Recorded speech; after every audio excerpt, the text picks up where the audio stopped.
Se prepare para esse close que é mais que certo com ele. Emiliano Zapata, maravilhoso. Muito obrigada por você estar aqui. Prazer é meu. Uma obrigado honra a te ter você. aqui, viu? Ele está à frente da SP Cine, a empresa de cinema e audiovisual de São Paulo. Como diretor de inovação, sua missão é democratizar a produção e o acesso ao cinema, fortalecendo a indústria audiovisual brasileira. Ali, só para não falar nada gaguejado e errado. Você viu como eu sou bonitinha?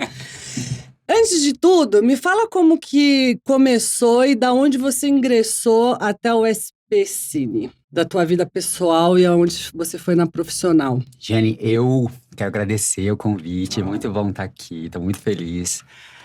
Eu tinha uma história com cinema desde muito pequenininho. Meus pais sempre me levaram, enfim, eles sempre me estimularam muito a coisa da leitura, a coisa do teatro musical. E o cinema era o que mais me pegava. Eu tenho 4 irmãos, eu sou do meio. E o do meio tem aquela síndrome que é aquele que ninguém liga, né? Que não é Eu sou a caçula, então é tudo pra mim, não, então é eu não tudo, sei. não, eu super entendo você. Eu não o mais entendo novo do é meio. aquela coisa, aquele xodó. Eu sei bem. O do meio eu já não posso te falar, mas eu acho que eu sei como é. O meio tanto faz o que ele quiser fazer. Tá ali. Tá certo. Não dá trabalho só. Ele quase não tem foto, hoje... Não é novidade, não é tanta último. novidade. E eu sempre fui muito apaixonado por cinema, mas eu não conseguia entender exatamente como que eu ia ingressar para trabalhar com isso. Porque eu confundia muito a questão de, sei lá, eu ia assistir As Panteras, daí eu queria ser uma pantera. Eu ia assistir James Bond, eu achava que eu queria ser espião. Mas na realidade, eu estava sendo levado por aqueles roteiros e acreditando muito naquela história, por causa da magia do audiovisual, que o cinema tem, que ele faz, que inspira, que transforma a gente. Todo mundo tem um filme que assistiu, que tem uma memória afetiva, que mudou um ponto de vista. Aí eu comecei a entender isso, e aí eu lembro uma vez que minha mãe me levou numa psicóloga, e eu ficava riscando tudo com um lápis de cor preto. E a minha mãe achava que eu tava meio doido, que eu tinha alguma coisa errada. E eu lembro que ela ficou assim com a psicóloga olhando, esperando o que ele... Daí a psicóloga perguntou pra mim, o que é isso, Emiliano? Eu falei, o cinema. Porque ficava tudo escuro. E apagava. Ah, que incrível, que fofo. E eu era pequeno, só que não é você ver o menino escrevendo, riscando um monte de coisa preta. Ela achou que era uma coisa meio pesada, meio né? cycle, será que eu já tenho? Vamos começar a resolver isso aqui e agora. Não era isso. E aí...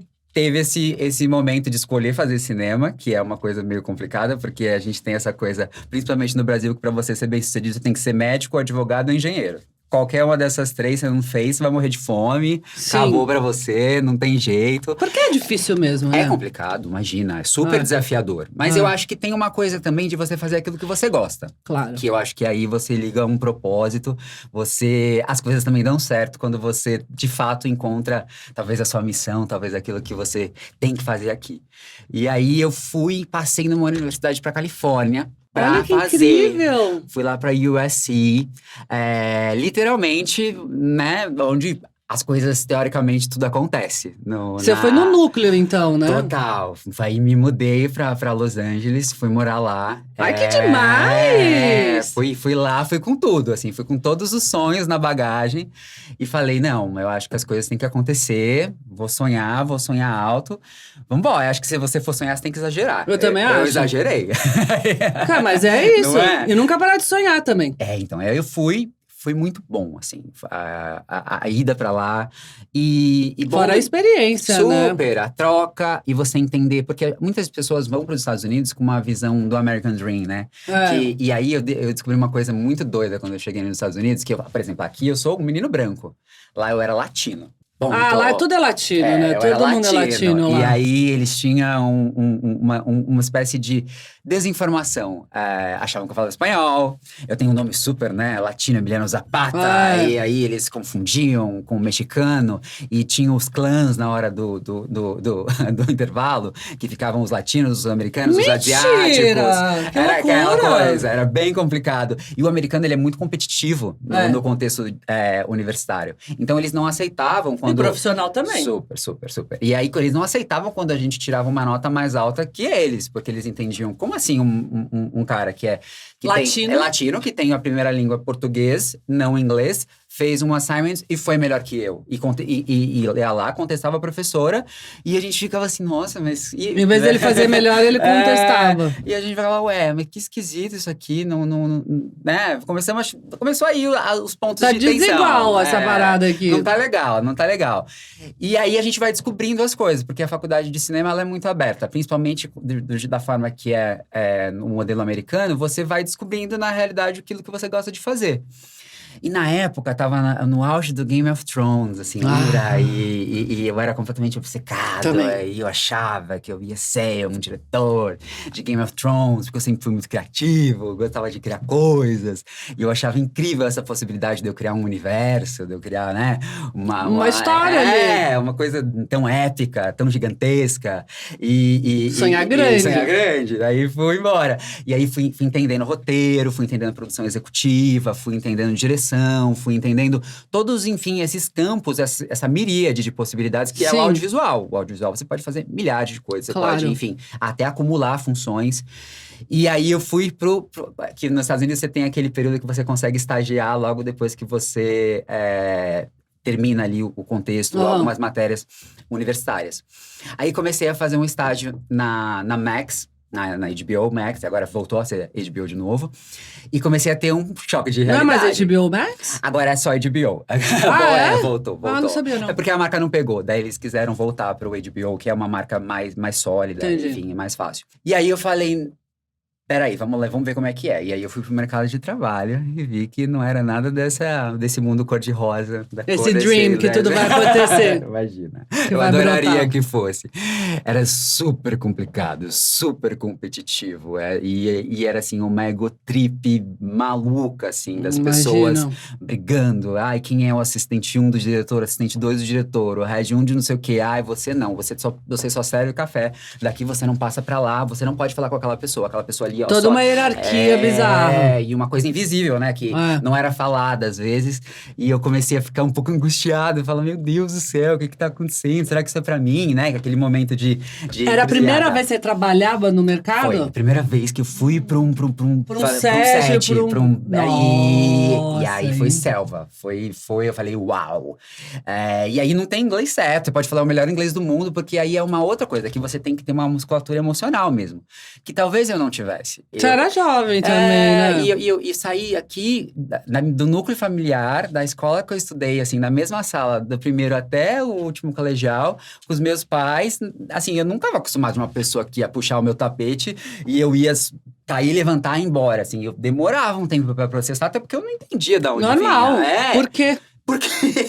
Pra quê? Pra quê? Não preciso, vai atrapalhar todo mundo. E aí comecei a entender como as coisas estavam acontecendo.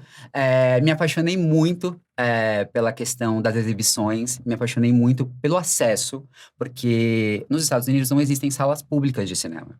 O que é algo que a gente só tem no Brasil. Os Estados Unidos, apesar de toda essa questão de ser uma grande potência de difusão, não tem isso dentro do contexto da política americana. Olha que doido, não e sabia. Aí eu fiquei com isso na cabeça, fiquei pensando muito nisso, porque às vezes nós, né, que eu brinco do audiovisual, tem essa ideia das torres de marfim, né, parece que as pessoas gostam muito de falar de progressismo, mas às vezes não se preocupam quem de fato vai assistir esse filme. Isso vai chegar? Vai chegar em quem? O crítico tal faz uma crítica, e decide, esse filme é bom. Essa atriz tem um papel ótimo. É ele que decide? Será que é só uma pessoa que é capaz de fato, fazer essa análise? Não tem outros pontos de vista, outras perspectivas? E aí comecei a me questionar nesse momento, e aí concluí a universidade, começou a pandemia. E aí a minha mãe ficou maluca comigo nos Estados Unidos, naquele começo, porque o americano, ele leva tudo ao 1000, né? Eu lembro de ter uma cena apocalíptica, assim, de olhar e falar... Aqui também tava, viu? Não assim, era só lá, não. Eu falar, meu Deus do céu, o que tá acontecendo? E ela falou, Emiliano, você vai voltar pra cá, assim, não interessa, plano de saúde, assim... Nem tem, né? E aí voltei pro Brasil, e tive esse tempo para refletir muito em relação ao que eu queria fazer. o que estava conectado ao meu propósito. Com a experiência que você já tinha tido lá. Sim, porque eu também fui para um lugar que eu comecei a ver o por trás das câmeras. Como é que eram as atrizes, assim, na questão lá do red carpet, né? Que as pessoas ficam achando que é aquela coisa luxuosa.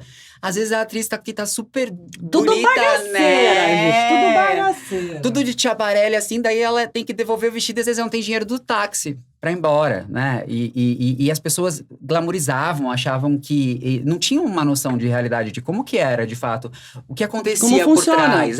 Desses festivais, dessas pessoas. E eu fui bem naquela era, quando começou a coisa das Kardashians, lembra? Que tava aquela maluquice. Tudo era das Kardashians. Era tudo aquela coisa. Porque eu acho que tem uma diferença muito legal quando você pensa no eixo Los Angeles-Nova York, que eu acho que Nova York, as pessoas, elas vão de fato para trabalhar, para conquistar alguma coisa.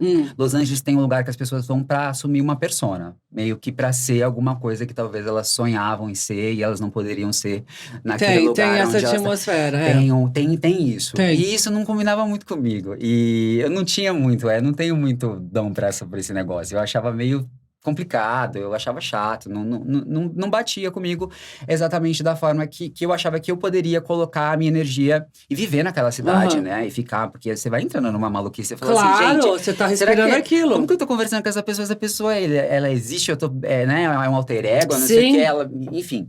Aí voltei, fiquei o tempo da pandemia refletindo bastante do que eu queria fazer.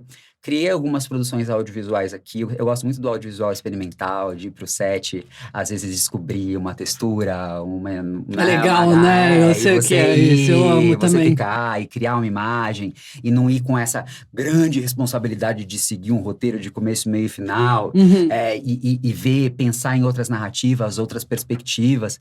E falei... Não, eu tenho que estar num lugar onde, de fato, eu consiga criar coisas que eu acredito e ter certeza que isso que eu acredito vai chegar nas pessoas que talvez não sejam as pessoas que o streaming, o movimento global decidiu que vai ser isso. Porque às vezes tem isso, né, no movimento. Tanto do cinema quanto da moda. Essa vai ser a modelo. Acabou, vão enfiar ela em tudo. Esse vai ser o ator, vão colocar ele em tudo. Sim. E às vezes você não acha que... tem ator que eu falo... Não é tão bom não assim. Rolou ali, não rolou ali. Não acho tão legal, assim. Não que ele não seja bom, mas não foi ali, não bateu. Talvez naquele personagem tem quem faz melhor, né? E aí eu falei...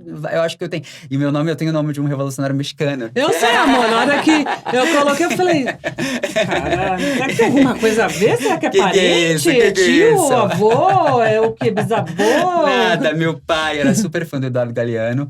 E aí ele deu o nome em homenagem. E ele falou assim, não, eu quero que os meus filhos tenham esse viés revolucionário, que eles façam coisas... e foi um cara muito importante. Foi. Como você, amor. Obrigado. Então pai tem visão, teu pai, ó. Pai suspeito, né? Não, mas eu tenho um primo que chama Tchê e o outro Luiz Carlos Prestes. Tem uma vibe comunista, tem uma coisa... uma família... Tem um lugar aí de... Eu gosto, mas o Tchê sofre mais. Imagina. Porque ele é mais mainstream. Eu acredito. O Emiliano Zapata não é todo mundo que pega. Às vezes fujo, às vezes eu consigo sair. Tem que pesquisar um pouco, tem que entender. Atrás. Vou saber, às vezes sabe. E aí eu lembro que eu falei, não, vou ter que fazer uma coisa que, de fato, vai criar um movimento, uma coisa, começar uma coisa do zero.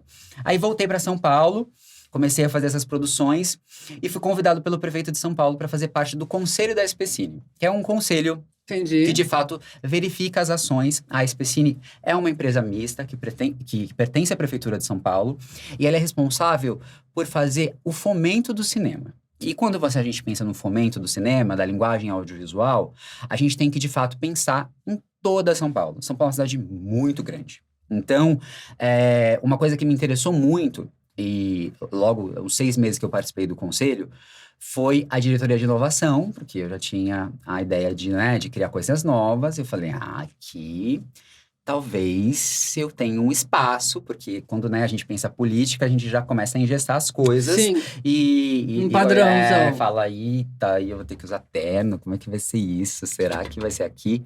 Eu falei, não, vamos organizar isso aqui de um jeito que fique, que funcione, que dê certo, e que eu, assim, eu acho que a melhor coisa que você pode ter na sua vida é a liberdade de ser quem você é. De expressão. Assim, eu acho que Isso é liberdade de verdade, assim, mesmo. Se alguém me perguntar, eu falo assim, você é quem você fala do jeito que você fala. Eu acho que isso é importante, essa autenticidade de você ser quem você é e conquistar as coisas por isso. Não ficar performando, fingindo, porque a gente vive numa era muito disso, né? É só isso. O tempo todo. Ela vive a história que ela quer contar. Total. Mas não é muito real. E às vezes acredita, né? A maioria. E aí eu falei, não, vou por aí. Aí rolou um movimento dentro da prefeitura. Foi ali que você viu que falou que ali eu consigo fazer uma diferença. Ali eu consigo fazer uma coisa que eu acredito, que eu sei fazer, que vai unir os dois universos e vai dar certo no sentido de criar algo que de fato vai ser… relevante. Que vai ser relevante e vai movimentar alguma coisa. Uhum. Aí logo em seguida ele me convidou, falou, Emiliano, você quer assumir uma das diretorias? Aí eu falei, prefeito, gostaria de assumir a diretoria de inovação, mas eu queria que você acrescentasse políticas do audiovisual. Porque a inovação é muito ampla. Se você me coloca saindo na inovação, eu vou ficar meio que sustentabilidade. Sim. Que pode ser nada e pode ser tudo. E aí eu falei… É muito grande. Vamos nichar isso aqui de um jeito para eu conseguir, de fato, justificar quando eu for implementar as coisas.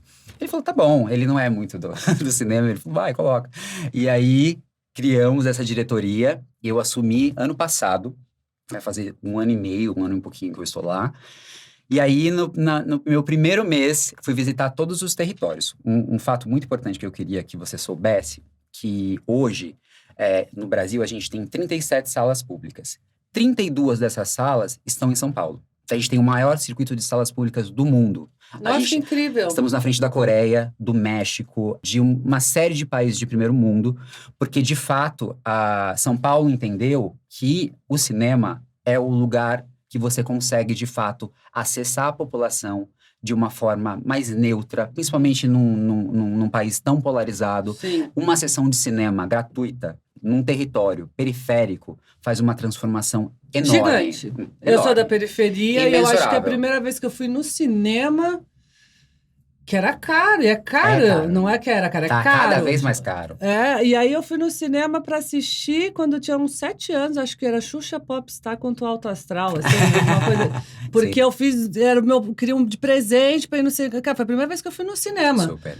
E eu adoraria ter ido antes no cinema. Teatro foi depois de grande pro teatro, se você for pensar. Sim. Pra entender aquele universo. Se você consegue consumir isso desde sempre, é caro, não é barato. Não, e o que é importante, Jane, é que você cria o hábito. É legal, te enche de possibilidades, que é importantíssimo ver isso desde criança. Inspiracional, Total. motivacional, vira uma série de chaves. Sim. E aí, quando eu cheguei, eu peguei a missão de inaugurar mais 12 salas. Nós tínhamos 20, vamos inaugurar mais 12. E aí eu fui visitando cada território. São Miguel Paulista, Grajaú, Incrível. enfim, Freguesia do Ó. Já existiam os espaços, os cinemas, não? Eles existiam hoje, o cinema tá dentro do CEL, que é o Centro Educacional Que Unificado. legal. Aí o anfiteatro do TEL se torna um cinema igual ao do Cinemark. Um projetor Christie, som Dolby. Ai, que maneiro! Incrível, vou te mostrar as imagens depois. Leva de fato, um dia pra conhecer, com o maior quando você prazer for do numa mundo. visita, me chama, eu O vou maior querer ir. maior prazer do mundo. E aí a gente começou esse processo de expansão e eu sou uma pessoa inquieta, criativa, maluca. Assim, eu realmente… As pessoas falam, Emiliano, pelo amor de Deus. Não, para de falar isso, pelo amor de Deus. Aí quando eu cheguei, a gente foi no equipamento, que a gente foi fazer uma visita para ver como que tava a operação, como que era, como que tava funcionando. Aí eu cheguei, as crianças estavam indo pra sessão e uma criança foi barrada. Aí fui questionar a educadora, né, a responsável pela criança. Ela falou assim, não, ela não pode entrar porque ela tá dentro do espectro autista. Ela vai atrapalhar as outras. Por causa do barulho? Ela falou que a criança ia… mas ela fez ela tinha essa ideia. Entendi, foi o que É um preconceito mesmo. Ela não tinha esse… a criança nunca tinha ido na sala. Ela não sabia como nem lidar com isso. Ela não poderia assumir… Ela não poderia fazer isso. Ela não sabia como agir também. E aí eu falei… Eu tava com o meu superintendente, eu falei, Lê, a gente vai ter que criar uma sessão só pra eles. Ele falou, Emiliano… A gente vai enfrentar uma barra, porque a gente vai botar um monte de gente para trabalhar. Eu falei, então a gente vai, vambora. Mas tem que. Vambora. E aí a gente começou a pesquisar e se aprofundar no conceito da sessão azul. O que é a sessão azul? É a mesma sessão que a gente tem, uma sessão convencional, que deveria acontecer nos cinemas comerciais, mas a luz é mais clara e o ambiente fica azul. A gente tira 1 decibel da trilha sonora e as crianças podem circular da forma que elas quiserem. As mães podem ficar com elas e elas desfrutam da sessão da mesma forma que é. E as outras crianças quiserem ir também, elas podem, super. E sim, porque essa Mas é a um questão. ambiente favorável a essas crianças. Pensado exatamente para que eles tenham. Tem o cantinho do acolhimento, tem os abafadores. Ai, que maneiro, posso falar, parabéns. Obrigado, muito importante mesmo Não, isso. e foi muito transformador, assim. Cada vez que a gente vai, a gente ouve uma história que a gente chora. E quando a gente foi fazer, a gente tem que provar a política pública, no sentido de dados. Então, a gente teve que ir na DRE, que são as regionais de educação, pegar os números. Quando a gente cruzava 2022 com 2024, o número de crianças com laudo nos contextos periféricos aumentou em 200%. E quando a gente fala laudo, a gente tem que entender que nesses territórios, a maioria das crianças não tem laudo. Não tem laudo, não tem oportunidade. E às vezes a mãe tem medo de falar que o filho está dentro do espectro autista. Por quê? Por causa da psicofobia. Existe uma psicofobia enorme. O que é psicofobia? Psicofobia é quando você tem um preconceito com determinada condição de saúde mental de uma pessoa. Assim, você é bipolar, você... nem sabia, existe uma palavra para isso? Psicofobia. Psicofobia. E aí você tem... loucura, essa é bipolar, é depressiva. Aí você... É louca, não sei o quê. E aí existe uma psicofobia muito grande com essas crianças, com essas mães, e que elas são muito unidas, muito organizadas e têm desafios enormes. Assim, outro dado que é super triste, o índice de suicídio dessas mães é muito alto. Porque, de fato, é uma barra. É complicado. E, assim, não tem nada de errado com essas crianças. Zero, elas amor, são zero. maravilhosas. Assim, se você for, você se emociona, você chora, elas te abraçam. Quando a gente fez a primeira sessão, a gente fez com Divertidamente 2, que era o grande lançamento da Disney ano passado. E tinha um deles que ficava andando, daí a educadora, né, que não tinha preparo, falou, aí, tá vendo, eles não prestam atenção, não sei o quê. Aí, olha como as coisas são. No final, ele veio até nós e falou assim, tio, eu tenho ansiedade. Ansiedade é a emoção que é introduzida no filme. Ou seja, ele entendeu o filme mais que todo mundo que tava lá. Caraca, mentira. E eu virei pra ele e falei, eu também tenho. Fofo. Porque é isso, a gente não sabe como é a forma que eles absorvem o aprendizado. E é uma coisa que ainda vai ser estudada, ainda vai aparecer. Então não tem como eu mensurar, qualquer pessoa querer. Zero, não tem. E as mães sempre falam, Emiliano, é muito bom estar aqui nesse lugar e que eu sei que meu filho não vai sofrer psicofobia, preconceito, porque eu já tentei levar ele no shopping e aí ele começa a chorar, as pessoas começam a fazer e eu sempre sou hostilizado e tenho que sair olhando da sessão. Feio. Mandando ela ficar quieta, porque não tem esse acolhimento.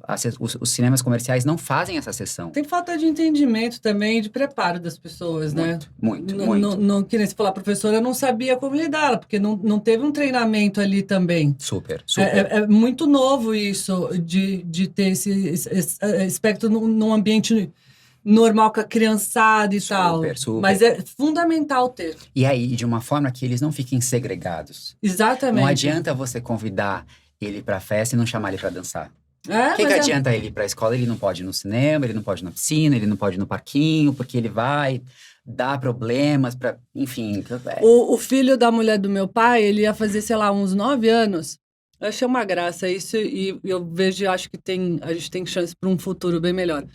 Falou assim, tava lá os amiguinhos da escola, tal, ele falou, só não canta parabéns na hora do parabéns. Eu falei, você não quer que a gente cante parabéns? Ele falou, não, porque o meu amigo, ele é autista e o barulho vai incomodar ele, então a gente só finge que tá cantando parabéns, tal. Cara, a mãe desse menino falou...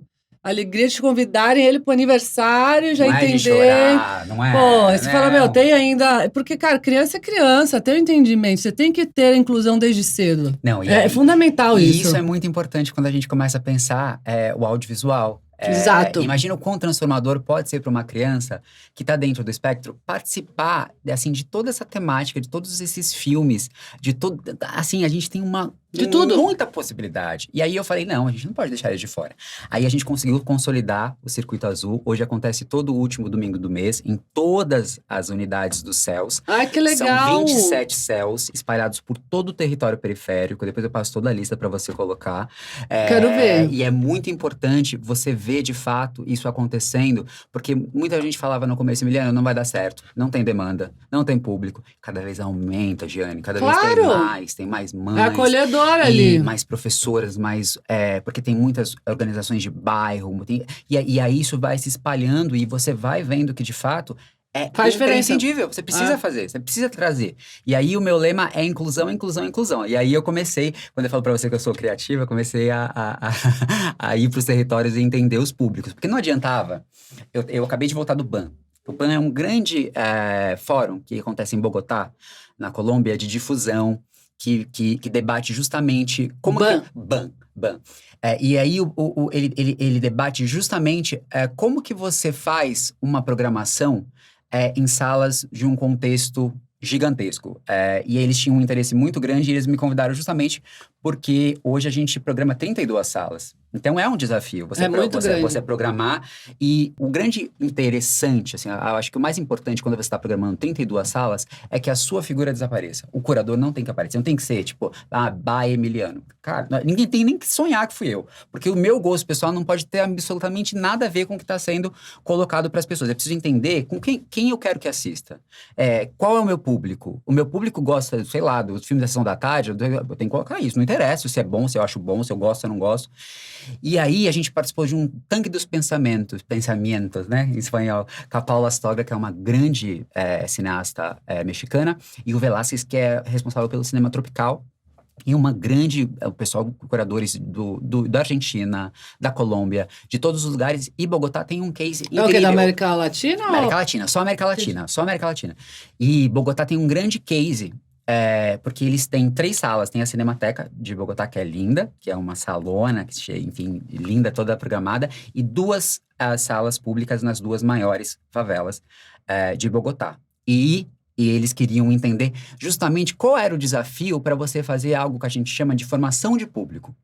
Porque quando a gente vai para o contexto periférico, tem muito preconceito de fato, com os jovens, quem está naquele ambiente. Eu, por exemplo... Com arte, em geral. Sim, eu nasci em São Miguel Paulista, na zona leste de São Paulo. Uma vez, uma grande executiva de um streaming famoso virou para mim e falou assim, nossa, Emiliano, você não tem cara de São Miguel Paulista. Daí eu falei assim, ué, como que é a cara do menino de São Miguel Paulista? Ele tem cara? Como que ele é? Me explica direito, só pra... Eu sou do Jardim Selma, você não sabe. Eu sou lá da Zona Sul, lá no a gente tá aqui, né? Eu falei, como é que é a cara do menino de São Miguel? Como que é? Ele tem um... Ele falou, não, eu tinha uma imagem diferente. Você tem que ir lá. Daí, quando que loucura, ela falou isso? E daí você vê o preconceito, né? Porque às vezes a pessoa não precisa falar de um jeito tão, né? Ela, ali nas entrelinhas, ela te acaba fazendo microviolências no sentido de você, de fato... Falei, não, tem muita preciosidade em São Miguel Paulista, tem muito menino talentoso, tem muita coisa legal. Acho que você tem uma visão... deturbada disso. Você tinha que ir lá, dá uma passeada lá que você vai ver. Tem um monte de emilianos passeando por lá. Essa carinha aqui, ó, por ali. Vai lá um pouquinho. Aí eu falei, não. Quando a gente estava no Band, daí a gente começou a explicar isso, que a gente tinha que entender os territórios. Daí eu expliquei 3 cases que eu acho que é o que é mais legal pra gente compartilhar aqui hoje com você. Quando a gente começou a sala, a gente falou, o público é criança, não sei o quê, lá. Aí a gente eu tenho muito isso de ir no território e aparecer na sessão de surpresa para eu entender. Pra ver como tá indo, né? E os centros educacionais unificados, enfim, eles são integrados. Então tem aula de dança, aula de música, piscina, quadra. E eu entendi que o meu segundo maior público eram de idosos. A população 60 a mais. E aí, comecei a entender que eles estavam meio que ficando de fora da minha programação. Eu falei... é legal pra caramba, eu falei, tem alguma coisa errada. Chamei um super executivo da Disney e falei, cara, as campanhas que vocês fazem, de marketing massiva, vocês falam, traz a mamãe, traz o papai, mas você não fala, traz o vovô, traz a vovó. Eles estão fora, eles não estão mapeados, eles não estão... O que está acontecendo? Por que isso acontece? Ele olhou para mim e falou, não, mas é família. Eu falei, mas olha só. Mas é. Daí comecei a conversar com eles, né? Porque a melhor coisa é você conversar. Aí eles me explicavam, eles falavam, Emiliano, na época de levar no cinema, quando eu podia, eu deixava o meu neto ir, mas eu não ia porque afetava o meu orçamento eu ir junto. Não é caro mesmo. Eu preferia pagar para ele ir e eu não ia. Mas agora que tem um cinema aqui, eu posso ir. Traz tal filme. Traz um filme da Sônia Braga, traz o Vento Levou, traz Casablanca. Criança não tem paciência de ficar muito tempo assistindo, mas... Eles falou, eu falei, vamos trazer. Eles começaram a pedir até pornô chanchada. Eu falei, não, calma. Aí também a gente não pode, Aí o prefeito me mata, né? Não posso. Essa categoria de filme não dá. Aí não dá, não vou poder. Mas aí a gente falou, não, vamos fazer. Aí a gente criou a sessão 60+. Que é uma sessão completamente pensada para a população que está, graças a Deus, envelhecendo muito bem. E nesses territórios tem um índice muito grande de abandono. De idosos que a família inteira abandona ou que morreu. E aí eu falei, não, vamos pensar.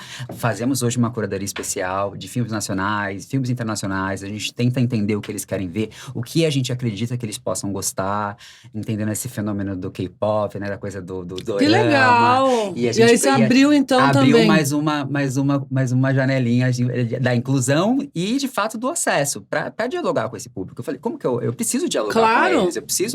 E eles vêm super carinhosos, porque eles não têm essa coisa, né? Porque quando começa com as crianças, aponta o celular aqui, você vai entrar no QR Code, e aí você vai jogar no grupo. Eles não têm, eles querem que a gente anote. E a gente criou um material físico para entregar, para eles terem a programação, para eles terem acesso, porque é uma outra forma de comunicar. A comunicação é importante. Mas é mesmo. E a gente não tem uma forma nem enxerga no celular. Imagina. E aí a gente pegou e falou... Eu não enxergo no celular? Ainda tô nos 40. Nos 60, então, vou ter que estar com um iPad segurando na letra gigante. E aí a gente foi e falou, não, tem mais coisa para inovar. Outra demanda que a gente entendeu. A gente começou a ir e ver mães com 14, 15, 16 anos, ou grávidas ou com um bebê no colo, que queriam ir na sessão e não podiam porque o bebê chorava e tinha aquela coisa. E eu falei, não, vamos fazer uma também aqui. Olha lá. Foi para as mães. Mamãe e bebê. Fizemos a sessão Mamãe e Bebê, que tem provador, tem fralda. Elas ficam lá, sentam com o bebê, assistem o filme que elas querem gostar. É o momento delas Assistiram, a gente colocou no último Britney Jones, que era um filme que elas tinham assistido, legal. 1 e 2, queriam ver como que era o terceiro. E é mágico, né, você ver, maravilhoso. Né? Porque quem somos nós para julgar que essa menina ficou grávida? Tem um estudo do Drauzio que fala que nos anos 90, início dos anos 2000, Jane, existia uma tendência comportamental que quando a menina da família ficava grávida, o pai colocava ela para fora de casa. Sim. A partir dos anos 2010 até chegar hoje, a mãe da família, se o pai não aceita, coloca o pai para fora de casa e assume a maternidade da menina. Então a mãe vira meio vó, meio mãe, meio vó, porque ela tira o pai? Ela tem isso? Ele assim, ele não tem isso dele não aceitar. Entendi. Ele não tem essa hoje são raríssimos os casos de meninas que são expulsas de casa porque ficou grávida. Então, é normal que hoje você tenha a avó que faz o papel de mãe, que tá ali acompanhando aquela menina que, às vezes, muitas vezes, não tem noção do que tá acontecendo. Porque a maternidade é um despertar. E é uma criança cuidando de criança. É outra criança. Tanto que até a gente vai fazer agora... Você chegou a ouvir falar do Manas, que é esse filme que tava super oscarizável? Sim. Que é um filme super importante, que fala exatamente dessa questão, que é um desdobramento daquele vídeo do Felca, que viralizou, Sim. que fala de um dado que é super importante, que como as crianças, como que as mães estão lidando com a exposição dessas meninas que estão aí nas redes fazendo vídeos Sim. extremamente sexualizados. Então, é muito comum, Jane, você chegar nesses territórios e você ver uma menina de 12 anos, 13 anos grávida. E como que a gente faz para segurar? Porque é sempre alguém de perto, é alguém Sim. da família, é alguém próximo.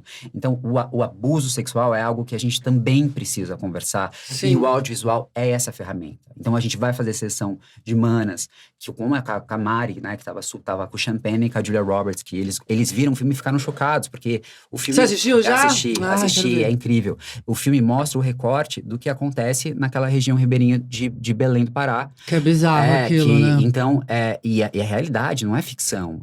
O que é o mais doido medo disso, que a gente pensar nisso. Até hoje tá essa parada rolando lá, é bizarro. E isso se desdobra aqui também, de um outro jeito, e que às vezes a gente não consegue mapear. E como que a gente consegue alertar essas mães? Tipo, conversar de uma forma carinhosa. Sim. De uma forma realmente, porque às vezes eu vivo na bolha do audiovisual, né? A gente fica falando de Cannes, de Berlim, de não sei o quê, Palma de Ouro. Esse ano é um ano super especial, a gente ganhou o Oscar. A gente ganhou, né? Finalmente, né? A Fernandona, a Fernandinha, tudo lindo fazendo o Walter com Ainda Estou Aqui. E eu chegava nesses territórios, as pessoas não sabiam do que eu estava falando. E eu chegava com a minha cabeça, né? Todo mundo sabe. Todo mundo sabe. A realidade dele. Você não conhece a Fernanda Torres? Peraí, mas eu mostrava a foto. Ah, Vani! Por quê? Porque por causa do Tapas e Beijos, por causa da novela. Então, e dos memes que tem. E eu tenho que comunicar, eu tenho que conversar com essa pessoa com muita humildade. Eu não posso chegar assim, não, você tem que saber. Não, claro que não, ninguém é obrigado a saber de nada. Vem saber comigo, vamos assistir Central do Brasil também. Olha só que legal, mãe e a filha. Isso é uma forma de você, de fato, olhar de uma forma humanizada, de uma forma carinhosa. Porque eu ficar lá falando que o filme ganhou não sei o que lá, é puro egóico, é bobagem. Às vezes ele acha que nem merece o filme. E aí a gente foi criamos a sessão Mamãe e Bebê e a Maluquice Mor foi a sessão Pet. Porque eu ia pros territórios e pedia, eu falava, Emiliana, eu quero levar meu cachorro no cinema. Eu fui uma vez numa sessão Pet, sabia? Num cinema que fizeram, acho que foi a Pedigree que fez, alguém que fez. Sessão Pet. E aí... Cara, e era bizarro a cena, porque assim, no cinema, vários cachorros, né? Cachorro. Meu cachorro não pode ver outro cachorro, por exemplo. Mas na hora que eles entraram no cinema, não tinha um cachorro que fazia alguma coisa. Eles ficaram sentadinhos, parados, e as crianças... Eu conto, as pessoas não acreditam. E os cachorrinhos lá, tipo, sem entender porra nenhuma. Nada. Mas lá, felizão. Tamo aqui, era de ficar sentadinho, então vamos ficar sentadinho aqui. Não, e eu falei, gente, como que eu vou instruir esse processo da prefeitura, uma sessão pet, coisa pra cá? Falei, vambora, vai. Tem pouquíssima coisa perdendo, não tem nada de errado nisso. Não, já tenho, né? Não, já tenho. E foi legal? Jane. Que é uma confusão, né? Jane, aí eu, sem anunciar, deu sold out nas 2 sessões de 300 lugares. Mentira. Uma maluquice. Aí a gente tava com medo de anunciar, porque já não ia dar jeito, né? Aí eu coloquei sessão pet. Foi no Cine Matilha, aqui, durante a virada cultural. E começou a chegar não só cachorro, gato, papagaio. Era pet. Eu não coloquei cachorro. Mentira. E aí, tudo. Papagaio eu já ia soltar, papagaio do tio. Não pra pode. assistir Flow, sabe Flow? Aquele filme que ganhou Oscar também. E aí eu falei, meu Deus. E aí, junto com essa ação, a gente conseguiu fazer uma feira de adoção de cachorros idosos. Que foi super legal. E todos saíram adotados. E foi amei. super legal, super legal. E aí, foi isso que você falou. Quando começou o Flow, os bichos... você abaixa o som, não fica muito alto e tal. Começaram a assistir, eu falei, uau. É muito louco. É muito louco. Eu falei, no começo valeu. É uma confusão, todo mundo querendo se pegar, não sei o quê. Né? Querendo se cheirar, querendo morder. E aí, falei, gente, olha só, né? Vale a pena. Mas dá trabalho, tudo tem que ser pensado, tem que ser organizado, nada vem assim. Imagina, e programação, e saber conversar. E aí, a gente abriu uma outra janelinha, né? Assim, daí agora a gente quer fazer outras, assim, melhorar a experiência. Porque, de fato, sempre tem esse lugar pra gente inovar. Eu gosto muito de inovação. E aí, essa inovação que, de fato, inclui, que, de fato, traz as pessoas pra cena. Porque eu acho que esse lugar elitista do audiovisual, que muita gente do meio gosta, é um lugar que não me interessa. Eu não acho interessante, eu não acho... De você, não, eu sou aqui, o diretor milionário, faço filme, esse filme que eu fiz é bom, vocês têm que assistir, tem que dar 5 stars, lá. É um lugar muito egóico, muito... Às vezes esse diretor não tem interesse que o filme dele chegue na periferia. Nada, eu tô nem aí. Que o filme dele chegue nesses lugares, acesse esses lugares. A gente acabou de fazer um lançamento super legal, porque a Petrobras fez uma remasterização do Carlota Joaquina. Carlota Joaquina foi o grande filme da volta do cinema. Sim. Que a Marieta Severo fazia a Carlota Joaquina e a Ludmila Dyer fazia ela pequenininha, né? A Carla e a Ludmila foram até uma sessão no Céu José Bonifácio. Que legal. Pra fazer a sessão e depois debater com os jovens, debater com os professores. Legal, hein? Isso traz uma autoestima para as pessoas desses territórios, porque eles são acostumados a ver a Ludmila e a Carla na televisão, na Globo. E ver, olha, ela veio aqui. ela veio conversar comigo, ela veio saber como que... E elas abriram um debate, né? Porque o filme... É uma conversa mesmo. Conversa, e o filme fala de um recorte histórico que cai no vestibular, que é importante, que fala de família real, fala, enfim, de coisas de fato que aconteceram. E na época, imagina, a Carla fez o filme com uma protagonista mulher, a gente já falou de 30 anos atrás, que é uma coisa que hoje... ainda a gente tem, né, uma série de dificuldades para você falar disso e conversar sobre isso. Então, é muito importante quando a gente consegue fazer esse intercâmbio de levar os atores, os diretores, para eles entenderem essa política, para eles saírem dessa bolha de que, não, o filme tem que... Da realidadezinha ali daquele nicho. É importante você chegar nesses territórios periféricos. Daí, o cara da Disney, esses dias, eu tava falando pra ele que eu queria que o filme que eles lançaram, o Lilo e Stitch, fosse com uma janela menor, porque a gente consegue levar com 2 semanas que estreia no cinema, a gente leva para salas públicas, pros céus. Aí o diretor falou, Miliano, você vai acabar com a minha bilheteria. Eu falei, meu amigo, presta atenção. Essas crianças não vão assistir esse filme no cinema e pagar o que você tá achando. Não vai, esquece. Esquece isso. Pensa que eu vou te entregar uma audiência. Eu estou formando um público que vai consumir o seu filme daqui 5 anos. Exato. Eu estou formando público para você. Não adianta você ter um budget de bilhões, milhões no filme com um monte de efeito especial se você não tem ninguém para assistir. O mais comum, Jane, era você chegar antes nos céus e as crianças terem assistido todo o filme no TikTok. No Shorts. E aí ele falava, não, eu sei o filme inteiro. Mas a experiência fica comprometida. O filme é feito para ser visto na telona. É outra magia. É a magia do cinema. É a magia. É você, de fato, ter essa uau. Cinema é incrível. Você ter essa magia. Você fazendo a Elke. Você vive aquilo. Você, quando fez a Elke, vi você grandona, né? Eu entrei naquela história. Eu vi aquela você vive aquilo. Você vive aquilo. Você esquece onde você tá. Então, isso que é importante. Você levar essa imersão, essa experiência. Então, eles precisam entender que, de fato, pra gente... de fazer audiovisual, pra gente movimentar a roda do audiovisual, a gente tem que estar nesses territórios. A gente precisa levar o cinema, a gente precisa democratizar o acesso. Quais são os maiores desafios que a SPCine enfrenta hoje para continuar fomentando o audiovisual em um cenário de constantes mudanças tecnológicas e políticas? Então, hoje o grande desafio que nós temos no que diz respeito à tecnologia, a gente tem aí a inteligência artificial, que é algo que vem gerando muita polêmica, principalmente no mercado, porque algumas mãos de obra estão sendo substituídas, porque, de fato, a inteligência artificial veio igual o Uber veio com táxi, que não, quem quer fazer quer, quem quer usar faz. Porém, ela pode também ser uma grande aliada, se a gente parte do princípio que não tem como brigar com tecnologia. Você não tem. Se aparecer o sinal 3G ou 4G, não tem como você brigar, porque eles vão derrubar o negócio e vai ser aquilo.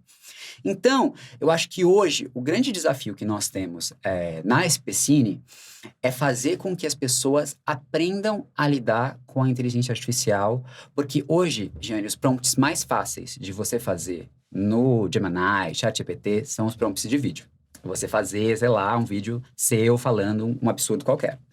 E o que acontece? Às vezes chega conteúdo para essas pessoas, audiovisuais, com informações falsas, que elas não conseguem saber se é real ou não. Se é real ou se não é.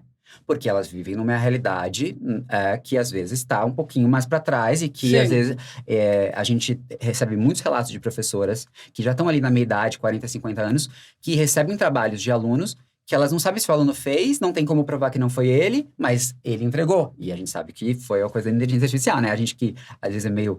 que tá mais inspirando a gente olha e fala, eita, não tem nem uma linha de português aqui, negócio, tem alguma nem coisa... uma vírgulazinha fora do lugar. Tem travessão, ele sabe usar travessão, não sabe usar travessão, não aprendeu a usar travessão. Tem um negocinho aqui, mas aí a gente precisa fortalecer e educar, levar através, dentro da SPCine, da minha diretoria, a gente tem um setor de formação, que a gente quer, de fato, capacitar o jovem, porque está crescendo muito a cena do audiovisual periférico.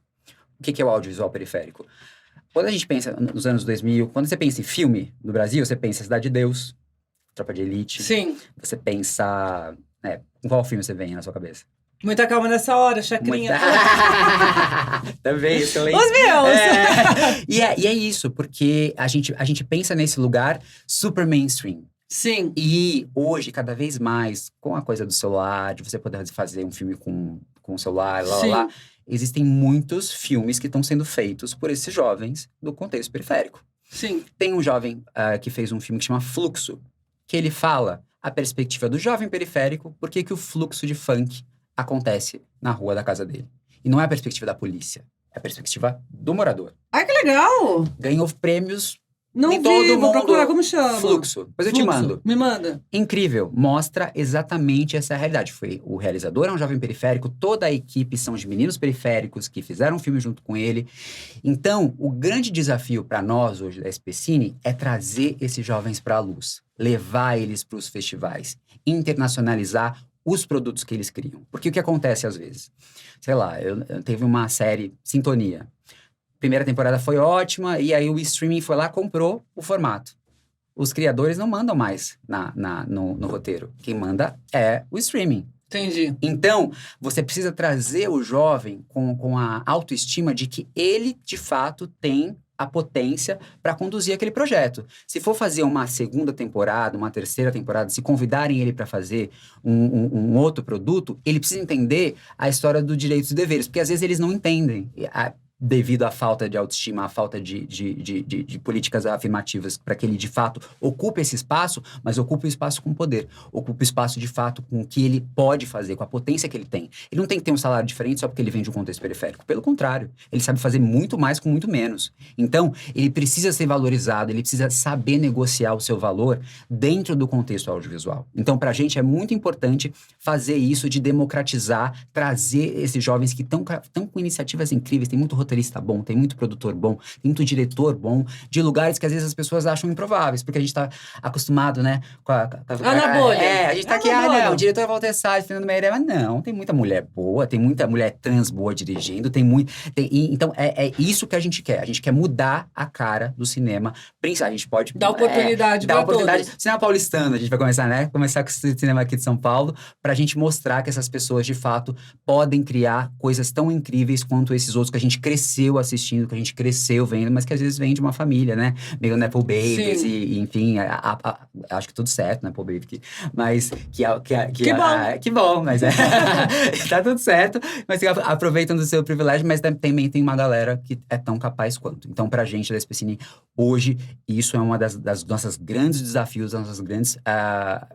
o que a gente tá movendo pra, de fato, conseguir realizar. Não é fácil, mas é muito importante. E eu acho que daí a gente vai mudar muito as narrativas. Porque a cena, né? há, de fato, uma crise criativa nos formatos de Nossa, filmes, nem me né? fale. É muito. O filme 1, 2, 3, 4, 5, daí não tem mais o que acontecer. Mas por isso, porque ali já tem uma estrutura, já tem aquela mesma produtora, daí ela...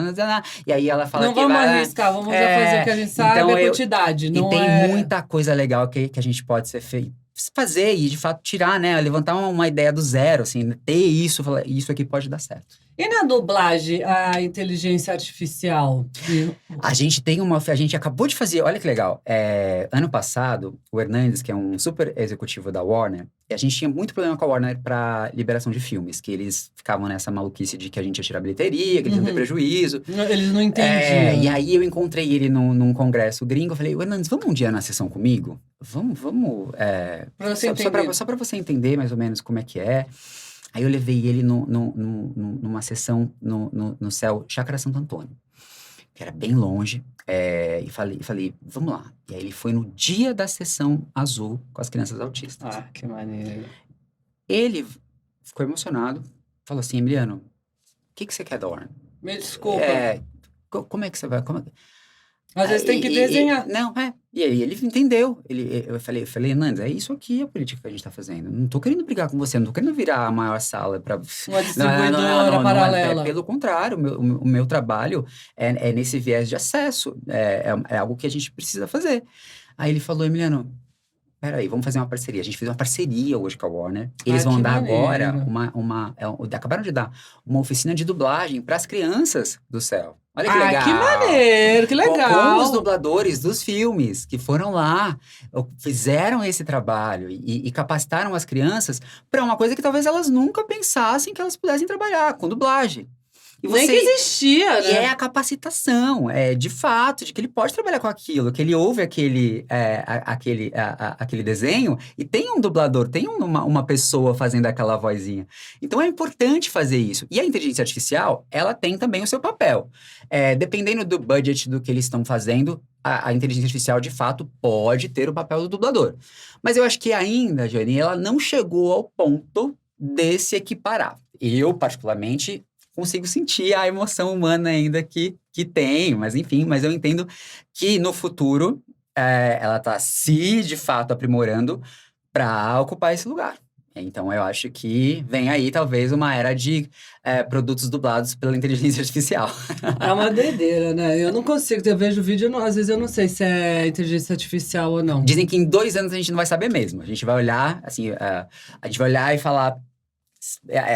o que é mais maluco é quando você vê alguém muito próximo, assim, né? Eu tenho umas amigas, atrizes, que falam, você tá louca? O que você fez esse vídeo falando isso? Eu, que vídeo? O que você tá falando? Aí eu mando o vídeo, eu falo, não sou eu, você tá louco.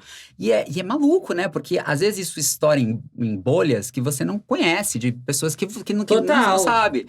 E aí você fala assim, meu Deus do céu, amiga, a gente precisa desconstruir, faz um vídeo, faz um negócio no seu Instagram, fala que não é você, porque...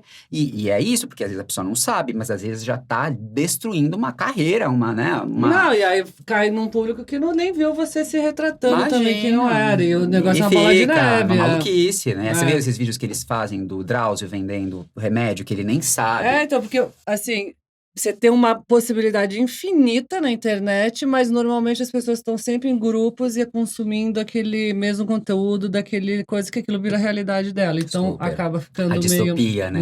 Que é um momento que a gente tá passando no Brasil, né? No Brasil, nos Estados Unidos, né? Tá muito. rolando. Como as políticas audiovisuais podem ser mais eficazes na promoção da inclusão e na garantia de que diferentes vozes sejam ouvidas e vistas? Eu acho que na capacitação. Quando a gente pensa hoje, as formações audiovisuais, elas são cursos caros. Hoje, Sim. Se você quer estudar direção, se você quer estudar produção, designer, tudo que é relacionado... Além dos cursos, depois você vai fazendo. Que são, de fato, iniciativas que são cursos que não são baratos. Então, quando você... Estudar é caro, né? Estudar é caro. E o curso... principalmente linkado com do audiovisual, são cursos que, às vezes, as pessoas não conseguem pagar. Então, tem que partir da iniciativa pública, parcerias público-privada, para a gente criar formações, para a gente, de fato, incluir esses jovens no mercado. A gente conseguiu fazer uma capacitação na SPCine, que foi de um curso de inglês para o audiovisual. Porque tinha uma demanda muito grande de pessoas que precisavam desse curso, mas eles não tinham. Porque tem termos em inglês que são super específicos, que a gente só vai usar no set, e às vezes aquele jovem não conseguia entrar na produção porque ele não tinha. Então, quando tava um catering. Imagina, não sabe. Porque às vezes fica meio óbvio pra gente, Sim. né? Que a gente aprendeu às vezes na raça, né? A gente vai lá e Screenplay. Até quando a gente aprendeu, a gente fingiu que sabia. Não sabia nada. O que eles estão falando? E a gente conseguiu fazer essa formação. Foi um ciclo muito proveitoso. Foi mais de 500 jovens formados. Pô, que maneiro. E o que foi legal? A gente fez uma reunião com a presidente da Netflix, a Elisabetta, e 80% desses jovens foram absorvidos na produção da Netflix. Que legal! Foram absorvidos no Senna, que foi o grande lançamento do Netflix ano passado. Porque isso é, de fato, uma inclusão. Inclusão. Você levar pro jogo. E assim, porque tem uma inclusão que às vezes é meio de fachada, sabe? Traz uma menina preta aqui, uma menina trans, a gente vai fazer a foto. Mas não. Ela tá ali trabalhando. Ela tá trabalhando. Ela tá se sustentando. Ela tá na mesa de decisão. Ela pode dar alguma sugestão. Ela tem algum poder de veto. Ela pode falar assim, isso não vai reverberar bem na comunidade trans. Não vai pegar bem lá na comunidade periférica. Não, vocês falarem assim. Precisa. Então, porque tem isso também. A gente levar esses jovens que já vêm com um histórico de uma série de preconceitos, mas com poder para esses sets. Porque isso é importante. Isso, de fato, vai empoderá-los. Porque não adianta nada. Onde ele vem ou não incapacita ele de ser um bom profissional. Ou uma hora que você tá dentro de uma cena profissional, é teu profissional ali, da onde veio, que vai e tal. Completamente. Isso não deveria ser motivo de escolher, sim, tua atuação ali. Mas a gente tá construindo isso, Giana, porque é muito complicado. É meio cultural ainda. também, amor. A gente tem um preconceito não de tem classe jeito. social bizarra. É horrível. Eu acho que isso também na moda, no cinema, em em tudo. outras... No mundo. Não tem jeito. As pessoas têm essa coisa. Por isso que eu acho que algumas pessoas gostam, né, de mentir, às vezes, o passado. Falar que vem de um lugar, né, menos, assim, né? Eu tava vendo esses dias uma entrevista da Paula Oliveira. E ela tava falando que, no começo da carreira dela, ela falava que ela era da Penha. Mas, na realidade, ela era da Curva da Morte, que era mais pra trás. Mas quando ela falava que era da Penha, era mais aceito pelos produtores de cast. Que daí ela poderia ir no teste. Porque se ela falasse que ela morava mais pra trás, o cara nem ia deixar ela ir no teste. Que é uma forma de sobrevivência, né? Sim, você claro. tá falando ali porque se o cara vai... Se você falar que é da Penha, ele já te olha meio assim. Você falar que é da Curva da Morte, acabou. Aí que ele não vai deixar você ir pra lugar nenhum. E tem isso. Mas tem muito. Tem muito. Demais. Até hoje. Demais. Tem. Eu sei que tem. Então é muito importante a gente empoderar, assim, nesse sentido de capacitação. A formação, ela te traz, a informação traz pra você isso. Sim. No setor audiovisual brasileiro, ele enfrenta diversos desafios, desde financiamento até a distribuição. Na sua perspectiva, quais são as mais urgentes e como superá-las? Olha, eu acho que a gente veio aí de 4 anos super sombrios, quando a gente pensa nas linhas de financiamentos. Infelizmente, a última gestão federal destruiu uma série de políticas extremamente eficientes que nós tínhamos, criou uma série de falsos concepções em relação à Lei Rouanet, a lei de incentivo, que fez com que até mesmo a população se voltasse contra o setor audiovisual, o setor da cultura, porque eles faziam uma baliza de retórica que as pessoas não entendiam a política de incentivo, não entendiam como aquela linha de financiamento funcionava, e começaram a achar que você está sustentando o artista X, o artista Y, e aí foi literalmente uma destruição dessas linhas que operavam ali até a penúltima gestão. Aí, quando assume essa gestão, há 3 anos atrás, a gente começou a retomada, porque antes o ministério tinha sido diminuído a uma secretaria. Uhum. Então, você retomar o ministério num país do tamanho do Brasil, você de fato dá muito trabalho. E você precisa de corpo técnico, enfim. A gente teve a lei emergencial Paulo Gustavo, que conseguiu dar uma desafogada no setor.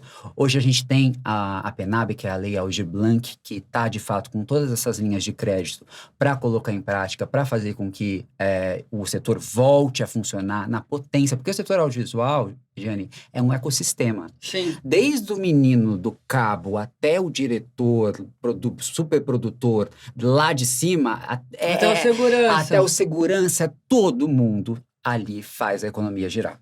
E os governantes, e todo mundo que às vezes não tem o letramento, precisa entender que quando ele investe num produto audiovisual, ele está movimentando uma cadeia de empregos. Não é um filme de um diretor que não gosta de... Não, pelo contrário. Quanto maior a produção, mais empregos a gente gera para aquela cidade, mais receita a gente gera para aquela cidade. A gente tem uma política na SPCine que é o cash rebate, que a gente convence streamers, produções gringas a gravarem em São Paulo, e a gente devolve 25% do que eles geraram de emprego de volta para a empresa. Que é uma política de incentivo. A gente fez agora a Beleza Fatal. Beleza Fatal é fruto do cash rebate. A gente convenceu a HBO, porque eles iam gravar em outro país, e falou, não, vamos gravar aqui, vamos trazer pra cá. E a gente conseguiu trazer números enormes, a gente conseguiu vender a cidade. Você vê que a série se passa no Rio, mas ela foi toda gravada em São Paulo. Então, é muito legal. Achei que era lá. É muito legal você fazer essa mágica e mostrar que porque São Paulo tem isso, São Paulo pode ser qualquer lugar. São Paulo pode ser... quando gravaram Pantera Negra na Coreia, o turismo pra lá aumentou demais, porque as pessoas ficaram curiosas, as pessoas querem ver, as pessoas querem, de fato, saber que lugar é esse. Então, é muito importante você ter políticas de incentivo para a produção audiovisual, para você fazer produtores pequenos, de médio e grande porte poderem estar operando. A gente tem hoje, as maiores produtoras estão em São Paulo, os melhores estúdios estão em São Paulo. Então, até a gente tem hoje toda uma política dos arranjos do Ministério da Cultura, mas São Paulo e Rio são os que têm 100 milhões polo, né? destinados. Tem 100 milhões para o Rio e 100 milhões para São Paulo. Porque é compreensível por toda a cadeia. Assim, a gente entende que tem que também um pouco sair do eixo, tem que ter filme do Centro-Oeste, do Norte, do Nordeste, do Sul, mas Rio e São Paulo ainda, de fato, são esses grandes polos de produção audiovisual. Então, eu acho que a gente precisa pensar cada vez mais em formas de você incentivar produções audiovisual e, quando a gente pensa em distribuição, pensar, de fato, em públicos além do que a gente pensa aqui da região máquina, central. né? Enfim, a gente tem que ir para as regiões periféricas, a gente precisa trazer esse pessoal para a nossa conversa, para a nossa participação. Eu vou te usar aqui, então, Bora. agora. Porque Lei Rouanet é uma parada que até hoje tem gente que ficou com a cabeça que é onde o artista mama e fica em casa coçando o saco ganhando dinheiro do governo. Gente, não tem nada a ver com isso. Esqueça isso. Eu não sei quem enfiou isso na cabeça de quem. Uma maluquice. É uma maluquice. O grampo que você usou no set, que comprou para usar no set, tem que estar nota fiscal, porque é batido com o governo, tudo que foi colocado lá dentro do set. Então tem um controle bizarro. Eu não sei de onde as pessoas colocaram isso como realidade, que é uma coisa que só quem já tem dinheiro... Não, gente, não é assim. É muito além disso. É uma parada bizarra e não é que o governo tirou de um lugar e botou em outro. Explica um pouquinho, só Super. resumidamente, para as pessoas pararem de pensar sobre isso. As pessoas, elas confundem, porque quando a gente pensa nas leis de incentivo, são montantes grandes, porque fazer um produto audiovisual, às vezes, se você não entende, você fala assim, não, 1 milhão dá. 1 milhão é pouco, 1 milhão é muito, 2 milhões. E quando a gente pensa num filmaço, né? Vamos pensar Uma produção de qualquer coisa. Ainda Estou Aqui. A gente tá falando de um set gigantesco, com atrizes, com atores, com figurantes, com pessoas. E isso luz, câmeras, cabo. cara, segurança. A gente precisa pensar em toda essa logística. Então, a lei do incentivo, ela te deixa apto a você captar aquele dinheiro. Você faz todo um processo, você participa, a pessoa entende que tipo de realizador você é. Não é que eles saem entregando o cheque na mão de qualquer pessoa. Eles pegam, de fato, o seu histórico, a sua produtora, aquilo que você já fez. O projeto, aquilo que você já faz. Isso tem que estar muito bem explicado, completamente tabelado. Senão você não passa. Senão você nem entra no negócio. Não é assim, porque um monte de gente fala pra mim, não, a Cláudia Raia vive de Lei Rouanet. Eu falei, gente, ela fica em casa mamando ali. A Cláudia Raia trabalha pra caramba, ela consegue Lei Rouanet porque ela gera bilheteria, ela tem projeto, ela tem de fato ali todo o que ela quer fazer, o que ela vai movimentar, os atores, e ela fica apta a de fato entrar nas linhas de crédito e conseguir captar pro projeto dela, pro produto que ela quer fazer, e para, de fato, a Lei Rouanet, todo esse mecanismo é pensando, de fato, nas pessoas. Sim. Como que esse produto é feito, de fato, para a população. E que se não houvesse essas leis de incentivo, essas produções não iam existir. A gente não ia ter. Não ia ter como. Não ia ter nada, não tem jeito, porque é realmente muito caro.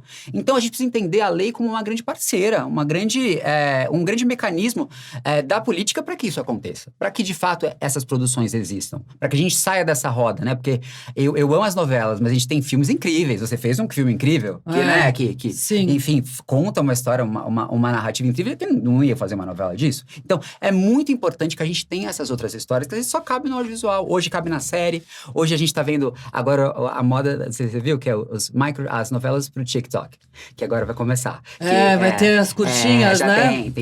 Tem no Kawaii, agora o TikTok entrou também. Vai ter até coisa com a Jade Picon, que vai fazer a novela pra lá. Eu vi. Então, e a gente precisa que loucura, disso. Né? Eu tô vendo uma novela coreana agora. Essa é do Dorama? Dorama, mas você sabe quanto a Coreia investiu pra virar isso? Minha mãe ama Dorama. Mentira. $1 bilhão. Para ele o projeto deles era, de fato, estar em todos os lugares do mundo.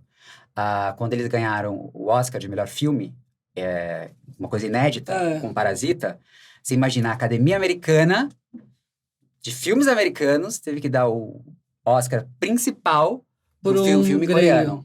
Para um diretor coreano, para uma história coreana, uma história de língua coreana. Então, é porque foi um país que entendeu que a cultura deles pode, de fato, inspirar outras pessoas, chegar em outros lugares, que a língua não era uma barreira. Então, eles investiram muito naquilo. Falaram. Eu espero, pelo menos, depois da gente ter ganho um Oscar. Eu acho. Finalmente! As pessoas consigam entender e como esse mercado é importante também, né? O governo também. Eu acho. A ter esse entendimento. Olha a Coreia aí. Olha a Coreia aí, gente! E a gente tá com o Agente Secreto, saiu essa semana, né? O Agente Secreto vai representar a gente lá no Oscar. Wagner Moura, Kleber Mendonça. O Kleber já ganhou melhor direção, Wagner melhor atuação em Cannes. Estamos com chances, viu? Todo mundo quer saber o que o Brasil fez, porque a expectativa tá alta. Muito, aliás. A pandemia do Covid impactou profundamente a gente, né? Ainda mais a indústria. Quais foram as principais lições aprendidas e como elas moldaram as estratégias da SP Cine e do setor? Quando a gente enfrentou a pandemia, Jane, o grande gargalo que a gente entendeu era, de fato, que... Eu acho que ninguém imaginava que um dia... Nunca passou na cabeça. Todas as salas de cinemas poderiam ser paralisadas. O mundo, né, amor? E que nós não teríamos outras formas de difusão, de gerar, de fazer um set com todos aqueles protocolos que aquilo era, de fato... E aí, soluções foram criadas, né? No sentido de difusão. Porque a gente tinha aí as plataformas de streaming que estavam começando a pegar e esquentar no Brasil, que estavam com uma série de produtos, de produções que estavam sendo feitas. Mas não havia, por exemplo, a possibilidade de você fazer uma estreia no streaming. Não era uma coisa que era... Não era nem pensado isso. Mas veio a pandemia e as big majors tiveram que estrear no streaming, porque senão não... Tem filme que ele tem que estrear, por exemplo, na sala de cinema para competir ao Oscar. Sim. Se não passar no cinema, não pode competir, não está habilitado para competir. Não faz o requisito, porque precisa ter ali... Tem um cronograma. Faz parte dos checks da lista para você entrar na concorrência. Então, estratégias de difusão precisaram ser criadas. Na SP Cine, a gente criou a SP Cine Play. Não sei se você sabe, mas São Paulo é um dos únicos lugares do Brasil que tem uma plataforma de streaming pública. Igual a Netflix. Mentira! Com filmes de graça. Para você, baixa no seu celular a SP Cine Play, baixa na sua televisão a SP Cine Play, você consegue assistir uma curadoria de filmes incríveis. Vou baixar hoje. Tem estante feita de filmes dirigido por mulheres, dirigido várias categorias. Dirigido por mulheres trans. Tem filmes do Hector Babenco, tem filmes do Zé do Caixão. A gente tem os primeiros filmes dos Trapalhões. A gente tem Mazzaropi. A gente tem uma série de filmes que não estão assim tão na highlight do mas eixo que faz história da memória, mas né? Que, pô, é memória. Tem que saber, tem que ver. Tudo é memória. A SP Cine Play. São filmes que marcam, que você... É igual livros que você tem que ler. Você tem que ver, gente. Tem que ver. Tem que ver. E é importante a gente ter... E assim, e tá num lugar onde as pessoas possam acessar. Então, a grande lição que a gente teve foi, de fato, pensar, assim, num cenário onde não tem sala, como que a gente faz para as pessoas assistirem. E depois, quando a gente pensa... como que retoma o público para a sala? Porque esse é um grande desafio. Uma pessoa que ficou 2 anos acostumada a assistir o filme sentada no sofá da casa dela... Para a hora que quer, vai no banheiro, volta. Como é que a gente faz para trazer ela de volta para a sala? Eu sempre pensei isso, que o cinema é uma experiência. O cinema, ele é a experiência de você... o cheiro da pipoca, aquele corredorzinho, a tamanho da tela. E aí, a gente precisou fazer esse trabalho de convencer as pessoas a voltar a ter essa experiência. A gente teve muita sorte, eu me sinto muito sortudo, porque foi bem no ano do Ainda Estou Aqui, né? Que a gente conseguiu ficar 5 meses com o filme em cartaz. Sim. Que pensando pro Brasil, é uma coisa quase que impensável. O filme nacional, com tantas salas, com pessoas pedindo para abrir mais sessões. E aí, o Ainda Estou Aqui conseguiu virar essa chave de comportamento, das pessoas, de fato, se reconectarem de novo com a experiência de você ir numa sessão, numa sala, de você assistir o filme na telona. E aí a gente tá conseguindo manter isso. Logo em seguida veio Vitória com a Fernandona. Uma galera fez uma bilheteria ótima. Então isso é muito importante, principalmente com os filmes nacionais. Porque eu amo Marvel, eu amo, enfim, filmes Mas eu gringos. amo filme nacional Mas filme também. nacional a gente precisa dar valor, a gente precisa valorizar. Tem muita história boa sendo contada. Tem muita coisa boa sendo produzida. E a gente precisa dar uma oportunidade para esses Tem muita realizadores. coisa boa também que nunca foi assistida, que muitas pessoas nunca assistiram, que são maravilhosos. São incríveis. Pichote, do Hector Babenco. Por isso que eu vou entrar no SP Cine Play. Além do SP Cine Play,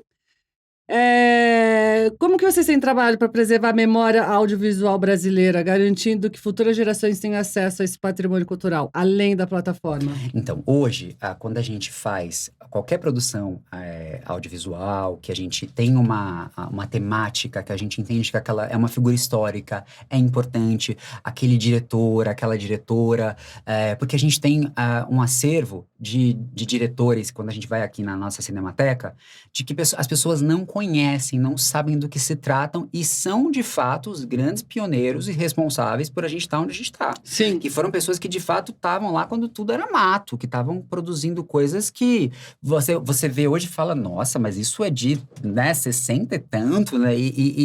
Como que a gente consegue fazer isso? A gente tem um braço da SPCine dentro da difusão, Jane, que a gente constrói essa ponte do passado com o futuro, e a gente pensa sempre em fazer uma sessão a céu aberto, né? Uma sessão aberta com cinema, que é muito importante também. É cada vez mais raro, mas é uma experiência muito gostosa de você ir num cinema a céu aberto. E a gente leva um pedaço desses filmes históricos e a gente exibe ele para as pessoas terem, de fato, consciência do trabalho daquele diretor, do trabalho daqueles atores daquela época, atores que às vezes a gente vê.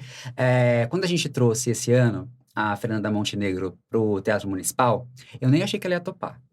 Ela ia lançar a Vitória, eu liguei pra Carmen, que é a assessora dela, a Carmen é super brava, eu falei, Carmen, Emiliane, vamos fazer, traz a Fernandona aqui pra gente estrear a Vitória no Teatro Municipal, e ela tava com muita coisa, porque a Fernandinha a Nanda tava naquela coisa do Ainda Estou Aqui, tinha acabado.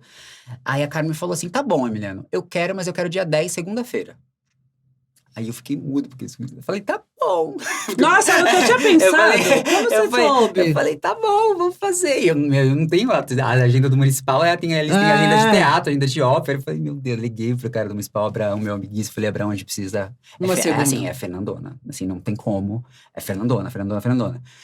E aí nós trouxemos a Fernanda. E o que era a minha ideia inicial? Era trazer o primeiro filme dela, que era A Falecida, do Nelson Rodrigues, e trazer o último, que era a Vitória, e exibir os dois. Pra gente fazer uma homenagem. Lógico. Pra ela. E aí, a gente consegue, de fato... Do primeiro e do último, e mostrar a história. E você vê que as pessoas falam, a Fernanda é a primeira dama do teatro, primeira dama da televisão. Por quê? Olha só, olha essa amor, isso aqui, também. Olha aqui, ó. Ela teve um começo, ela começou aqui. Não foi, caiu do céu, a gente decidiu, falou, é ela. Não, ela construiu isso ao longo dos anos. E quando ela veio, ela super com aquele jeitão dela, aquela voz, todo mundo tratando ela, né, meio entidade. A gente quer abraçar, quer tirar foto, a gente não sabe o que faz. E ela falou, ela chama todo mundo de menino, né? Ela, menino, não sei porque eu sou tão famosa por causa de novela, eu fiz muito mais peças de teatro, só que é chão sagrado. Ela pisava assim no Teatro Municipal, isso aqui é chão sagrado. A gente tem que valorizar isso aqui, tô muito emocionada. E aí a gente vê como que a gente consegue... Tanto quanto você não entende, porque é caro também para ir no teatro e assistir, e a gente não tem uma cultura de ir ao teatro. Imagina, a gente às vezes não leva... Fala assim, não é legal. É legal no teatro. No teatro você vai ter ali o filme, ao vivo, de uma maneira completamente diferente todo dia. E o pessoal acha o máximo 3D, que é coisa melhor do que você não ter óculos, tá vendo aqui na sua frente, animal, não é? É animal. Eu sou meio suspeita de teatro, né? Eu entendo, Fernandona. E realmente é sagrado. Olha onde você tava, né? Porra. Imagina a responsabilidade. Eu ia falar, meu Deus do céu.